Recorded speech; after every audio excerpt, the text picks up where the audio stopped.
Նոր սահմանադրության տեքստը կհրապարակվի մինչև տարեվերջ, հայտարարել է Նիկոլ Փաշինյանը։ Նա նշել է, որ սահմանադրության փոփոխությունը ներառված է քաղաքացիական պայմանագիր կուսակցության նախընտրական ծրագրում եւ դրա օգտին քվեարկել է 726,000 մարդ։ Փաշինյանը ասել է, որ Ադրբեջանի պահանջների ֆոնին Հայաստանը շարունակելու է աշխատել խաղաղության ինստիտուցիոնալացման ուղղությամբ, իսկ սահմանադրության փոփոխությունների քննարկումները կանցկացվեն ներքին գործընթացների շրջանակում։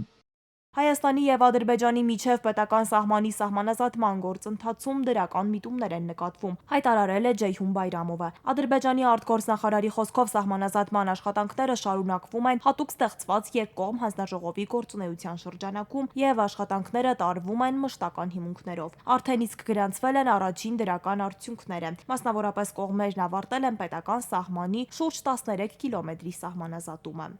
Երկու երկրների միջև շարունակվում են սահմանազատման գործընթացի աշխատանքները։ Երկու երկրների մակարդակով ստեղծվել են համապատասխան հանձնաժողովներ, ընդունվել են նաև բազմաթիվ կարգավորող եւ իրավական ակտեր, ձեռք են բերվել որոշակի համաձայնություններ, որոնք նախատեսում են, որ սահմանազատման գործընթացը կընթանա հյուսիսից հարավ։ Իր հերթին Ադրբեջանը ավարտել է խաղաղության համաձայնագրի վերջնական հաստատման համար անհրաժեշտ բոլոր աշխատանքները։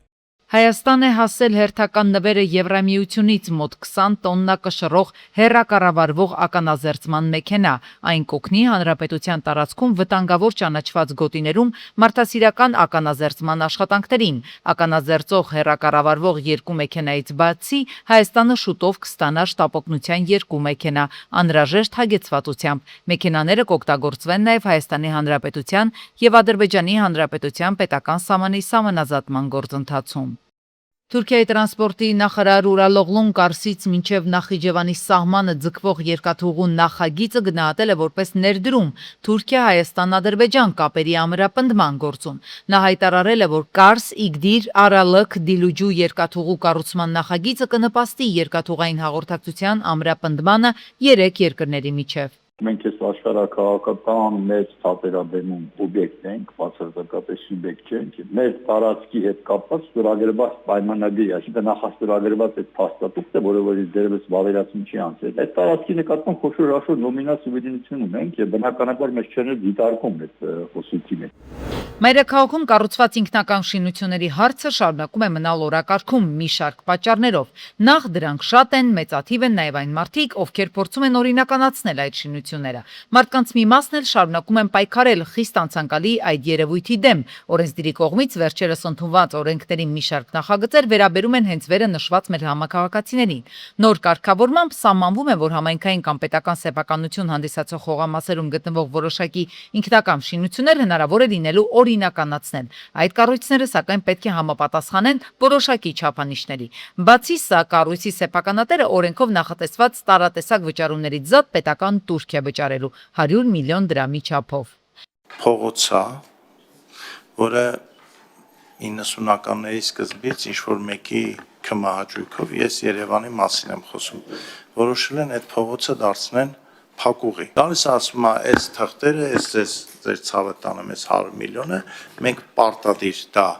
օրինականացնում ենք, թե չենք օրինականացնում։ Այնտեղ պետք է նաև գնահատվի, արդյոք ինքնական կառույցի օրինականացումը խախտում է երրորդ անձանց իրավունքները եւ օրինական շահերը, թե ոչ։ Այս բոլոր պատասխաններին բացասական տալու պարագայում այդ ինքնական կառույցը գործող իրավակարգավորումների իմաստով օրինականացման ենթակա չի։ Նման բարձր շեմ սահմանելու նպատակն այն է, որպեսզի օրինականացումը չդառնա մասսայական եւ մարդիկ հասկանան, որ համայնքային հողի վրա ապօրինի շինություն կառուցելը տնտեսապես ձեռնտու չէ։ Սա գործնականում նշանակում է, որ միայն եզակի խոշոր սոցիալ-տնտեսական առումով էական նշանակություն ունեցող կառույցների օրինականացումը իմաստ կունենա։ Ինքնական կառույցների ճակատագրին վերաբերող մի օրենսդրական նախաձեռնություն էլ խորհրդարանն ընդունեց վերջերս։ Բակերում շենքերի կտուրների կանաչապատ տարածքներում ապօրինի շինությունների օպերատիվ վերացման համար թիմին ավելի լավ գործիք կազմ է տրվում։ Առաջին հերթին ներդրվել է արագացված վարույթ, որը թույլ է տալիս գործել առանց ձգձգումների։ Եթե օրինակ շինությունը հայտնաբերվում է համայնքային հողի կամ շենքի ընդհանուր տարածքի վրա,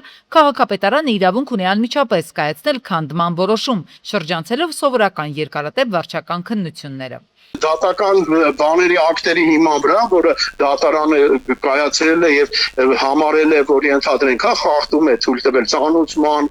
կամ լսված իրավունքի եւ այլ քաղաքապետարանը քաղաքապետարանի, դրանից խուսափելու համար փորձում են ավելի հեշտացնել, դյուրացնել տեղական ինքնակառավարման մարմինների համար գործընթացը, որ հնարավորինս հետագայում խուսափեն ինչ-որ այսպիսի բողոքարկումներից եւ այլն։ Կարևոր հաջորդ փոփոխությունը ծանուցման համակարգին ներդրումն է, եթե կառույցը համայնքային հողի վրա կամ ընդհանուր սեփականության վրա է, քաղաքապետարանի համար ծանուցումն ապահոված է համարվում այն պահից, երբ որոշումը փակցվում է հենց այդ շինության վրա կամ հրապարակվում է պաշտոնական կայքում։ Սա հետագայում, իհարկե, դատական ատյաններում հավելյալ քննության առարկա կարող է դառնալ։ Անուսման լրացման օրը բուլդոզերով, ոստիկաններով գալիս են, սկսում են քանդել մարդու սեփականությունը հանդիսացող ավտոտնակը, որը վարչական դատարանը ոչ իրավաչափ ճանաչեց մեր հայցի հիման վրա Երևանի քաղաքապետարանի գործողությունները։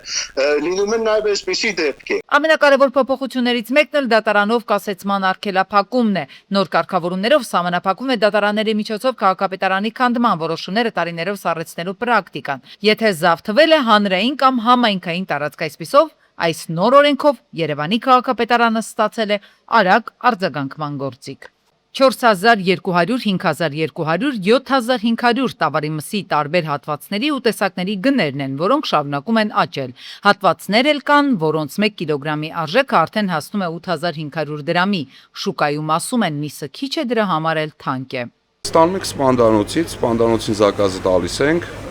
իրանք է գյուղացիքից են վերցնում։ Տենց, իմը գյուղատնտ չէ, դրսից բերված չունենք, դրսից բերված միսը չի կարես գույն լինի, սենց համով լինի, առաջին հերթին, երկրորդն էլ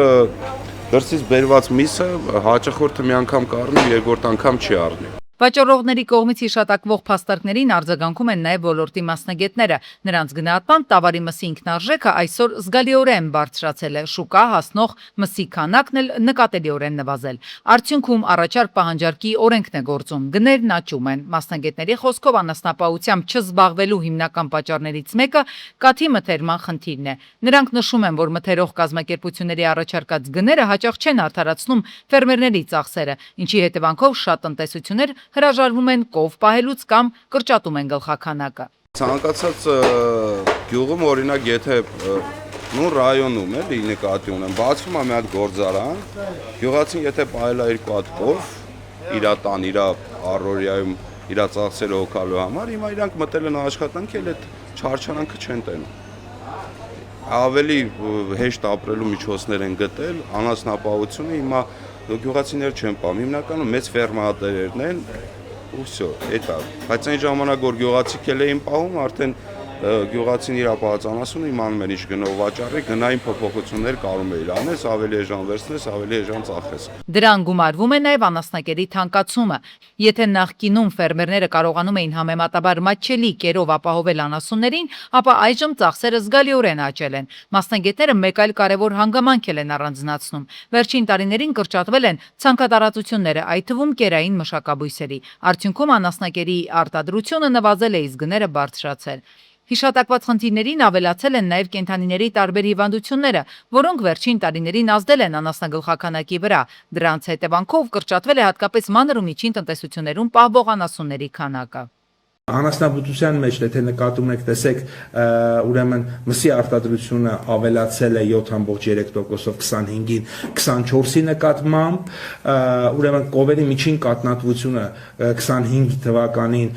շատ ավելի բարձր է եղել, քան 24 թվականին։ Այս պայմաններում սպառողներն էլ են ստիպված լինելու վերանայել իրենց հնարավորությունները։ Շատերն ասում են նախկինի պես մեծ քանակությամբ միս չեն գնում, քանի որ ընտանեկան բյուջեն այլևս չի բավականացնում։ Մինչ ոլորտի պատասխանատուները խոսում են արտադրության խթանման անհրաժեշտության մասին, շուկաներում իրավիճակը մնում է նույնը։ Միսը քիչ է, գինը աննախադեպ բարձր ու սա դեռ վերջը չէ։ Հայաստանում տնտեսության ճյուղերից մեկը, որը վերջին տարիներին բացառապես երկնիշ աճ է գրանցում, շինարարությունն է, ու դա մեծապես բնակարանաշինության հաշվին։ Բնակարանները Հայաստանում շարունակում են թանկանալ, եւ այս շուկայում գնաճ է նկատվում ոչ միայն Երևանում։ 2026-ի ապրիլի տվյալներով ամենամեծ գնաճը գրանցվել է Հրազդանում, որտեղ բնակարանների գները մեկ տարվա ընթացքում աճել են 34.9%-ով։ Զգալի թանկացում է արձանագրվել Դիլիջանում 23.2%, Սևանում 22.6%, Կապանում 22%, Արմավիրում 19.7%, Վաղարշապատում 17.9% եւ Արտաշատում 17.1%։ Մոտավորապես, ասենք, Էջմիածնում, Աբովյանում, Աշտարակում, մոտավորապես գների մակարդակը շատ քիչ է զիջում Երևանի ասենք մի տարի առաջվա բանը կամ 2 տարի առաջվա համայնքների ծայրամասերի գներին։ Ու հիմա որոշ դեպքերում կարա նույնիսկ հիմա,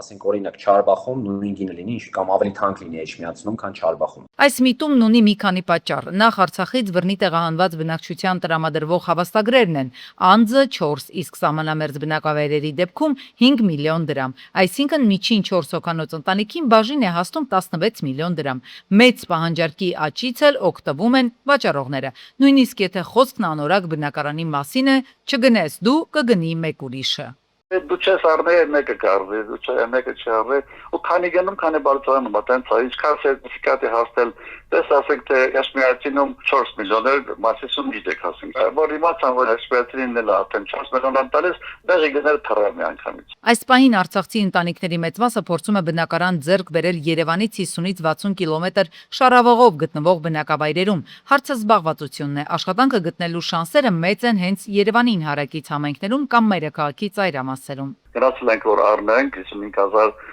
դոլարի սահմաններում։ Հաջորդ օրը գնացինք, որ առնենք, ասում 5,000 դոլար բարձրացրել։ Սերտիֆիկատը որ տալիս են ձեզ այդ չա գնում, պետությունը տալիս է դուք ընդդրեք էլի։ Մարզերում բնակարանների գնաճին նպաստող մի շարք այլ գործոններ եւս կան, մասնավորապես նախորդ տարի կային անշարժ գույքի շուկայում շեշտակի գնանկման հետ կապված բացասական սպասումներ, եւ ներդրողների մի մասը սպասողական վիճակում էր գտնվում։ Նախորդ տարեվերջից նրանք կարծես սկսել են ակտիվ գործել եւ ակտիվացրել են շուկան։ Անցած տարի ինչ էր թեզը բոլորի կողմից, որ շուկան կտրակի, այսքան առաջարկ կա, բայց առնող չկա բան, ու մարդիկ սպասում էին, մեկ էլ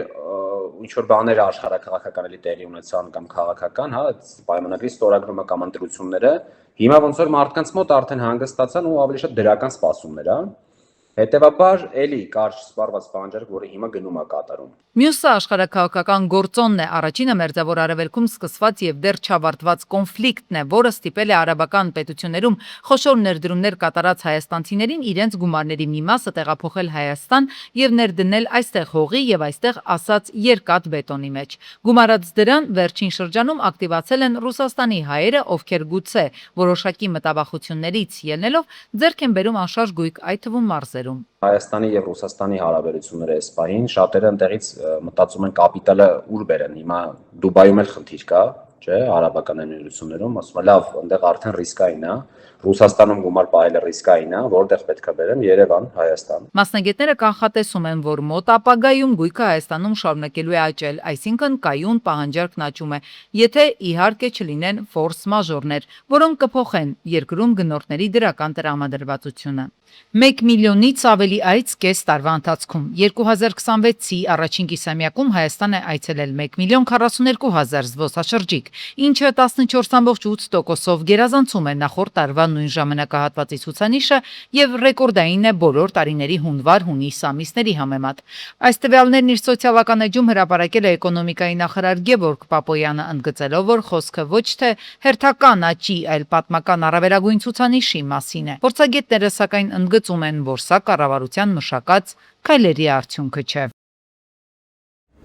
Բանտարկյալների բուժօգնության կազմակերպման համակարգում փոփոխություններ է սպասվում։ Կառավարությունն օրերս որոշում ընդունեց, ըստ որի առողջապահության նախարարությունը հիվանդանոցային բաժանմունքներ է բացելու քրեակատարողական մի շարք հիմնարկներում։ Ավելի վաղ բժշկական օգնության կարիք ունեցող կալանավորներին տեղափոխում էին Երևան, դատապարտյալների կենտրոնացված հիվանդանոց։ Սակայն 2020 թվականի սկզբից քրեակատարողականներում կալանավորների տեղափոխման ընթացակարգերը կրճատելու նպատակով հիվանդանոցը փակվեց։ Որոշվեց բուժումն իրականացնել հենց տեղում։ Մասնագետները սակայն այն համոզմանն են, որ արդյունավետ համակարգ հնարավոր է ունենալ միայն բուժսպասարկման պատշաճ պայմանների ապահովման դեպքում։ Կենտրոնացված բուժհաստատության փակումը եւ կոնկրետ քրեակատարողական հիմնարկներում բժշկական օգնության եւ սպասարկման ապահովումը կլինի արդյունավետ միայն այն պայմաններում, եթե պետությունը հանձն առնի կոնկրետ մասնագետներով համալրել քրեակատարողական հիմնարկները, կոնկրետ տեխնիկայով, որով համապատասխան բժշկական հաստատություններ են ինված, այսպես ասած,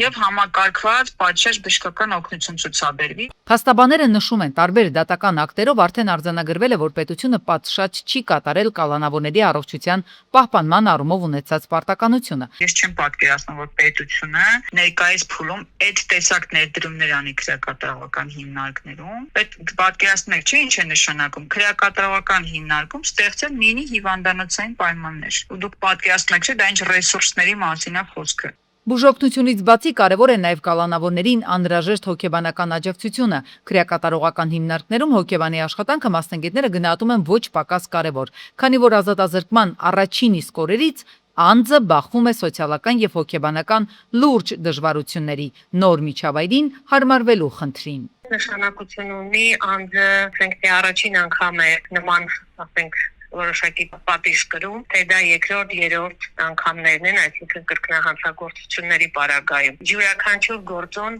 յուրահատուկ է, բայց միևնույնն է, առաջնային խնդիրը ադապտացիոն խնդիրն է, թե ինչպես այդ սուբկուլտուրայում ոչ միայն անձանց, հարաբերություններին, այլ նաև ֆիզիկական ադապտացիոն, որովհետև միջավայրը ֆիզիկական փոփոխության է ենթարկվում։ Հոգեբանների դիտարկմամբ համակարգում աշխատելու համար մասնագիտական պատրաստվածություն ունեցող կադրեր կան, սակայն ոլորտում առկա խնդիրներն էլ քիչ չեն, սկսած հոգեբանների անկախությունից մինչև ոչ մրցունակ աշխատավարձեր։ Նրանք ընդգծում են, որ հոգեբանի հիմնական առաքելություններից մեկը ազատազրկված անձանց վարքագծի մշտադիտարկումն է, ինչը հնարավորություն է տալիս ժամանակին նկատել ու կանխարգելել ինքնասպանության կամ ինքնավնասման դեպքերը։ Հոգեբանի պահանջվում է, որպեսզի ինքը անընդհատ ուշադիր լինի, պարտադիր չի անհատական աշխատանք լինի, որովհետև նույնիսկ գաղութում անհատական աշխատանքը կլինի այն դեպքում, երբ որ անձը ցանկություն ունի հոգեբանի հետ հանդիպել, հոգեբանին իր խնդիրները ներկայացնել եւ այլն, բայց հոգեբանի գործառույթների մեջ մտնում է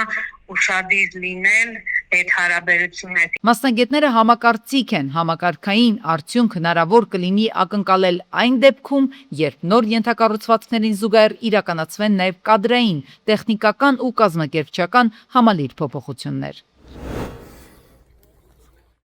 Կոտայքի մարզում հուլիսի 9-ին արտարոց դեպք է եղել մի քաղաքացի բարձրացել էր Բյուրեղաբան քաղաքի Շշերի գործարանի տարածքում գտնվող երկաթբետոնե աշտարակի վրա սպառնացել նետվել։ Օպերատիվորեն ժամանել են ոստիկանության Կոտայքի բաժնի օպերատիվ խումբը բաժնի պետի ժամանակավոր պաշտոնակատարի գլխավորությամբ։ Հարևանն է ժամանել, ով ոնց որ թե կարողանում է համոզել, որպեսզի նա չդիմի այդ ծայրահեղ քայլի եւ իջնի։ Ոստիկաններն ու փրկարարները երկար են բանակցել, որպեսզի տղամարդը չդիմի այդ ծայրահեղ քայլին։ Տղամարդը ներկայացրել է պատճառները, որի համար ուզում էր դիմել այդ քայլին, նշել է, որ դժգոհ է պատասխանատու կառույցների անտարբեր վերաբերմունքից։ Ես էլ խոսեցի այդ տղամարդու հետ, նա բողոքում էր վիոլա ջրից, բողոքում էր Բյուրեղավանի անբարենպաստ փողոցներից, ասելով, որ մի քանի անգամ դիմել են վիոլա ջուր, որպեսի ջրամատակարարման խնդիրը լուծվի, բայց քանի որ չի լուծվե եւ ասում էր հույսել չունեմ, որ կլուծվի, ստիպված դիմել եմ այդ ծայրահեղ միջոցի։ Տևական բանակցություններից հետո ի վերջո տղամարդը համաձայնվել է իջնել։ Այս հատվածի մասին է նաև խոսքը։ Այս Բյուրեղավանի մեջ որ մանգակ երևի կտենանք, էլի։ Ես այստեղ հիմա այս բան չկա, բայց որոշ ժամերի ասում են այստեղից կեղտաջուրը վարար գետի նման հոսում է։ Հեսա հոտը անգամ զգացվում է։ Այս հատվածի մասին է խոսքը, պարոն քաղաքապետ նաև։ Ասում է օրվա որոշ ժամանակահատվածում այստեղից այդ կեղտաջուրը վարար գետի նման գնում է։ Մենք այսօր արդեն զանգել ենք վիոլա ջուր, թեժ գիտենք զանգել, որ ուղարկեն։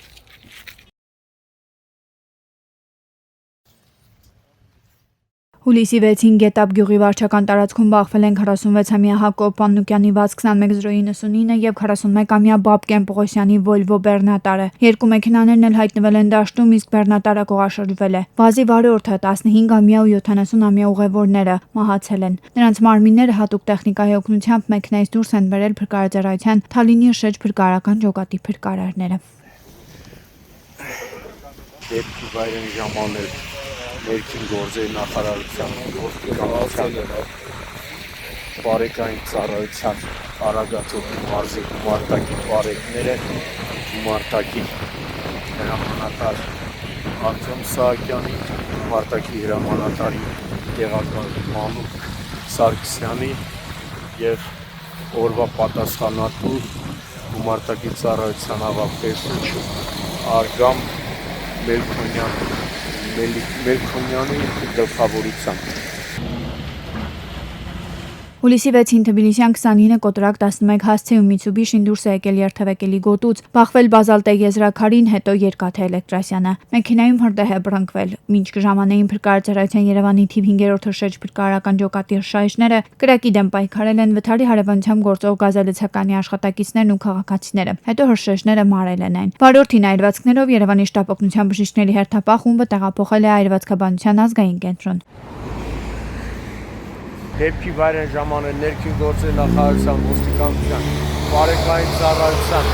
Երևան քաղաքի գնդի գումարտակներից մեկի բարեկները գումարտակի հրամանատարի տեղակալ Դավիթ Հովհաննեսյանի գլխավորությամբ։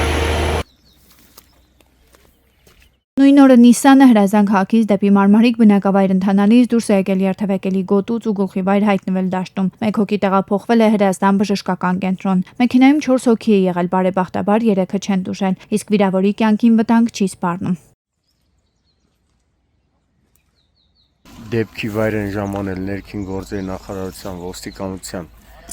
բարեկային ծառայության Կոտայքի մարզի գումարտակի բարեկները գումարտակի հրամանատար Ալբերտ Մարտիրոսյանի գումարտակի ծառայության ավագ տեսուչ օրվա պատասխանատու Արտակ Ասատերյանի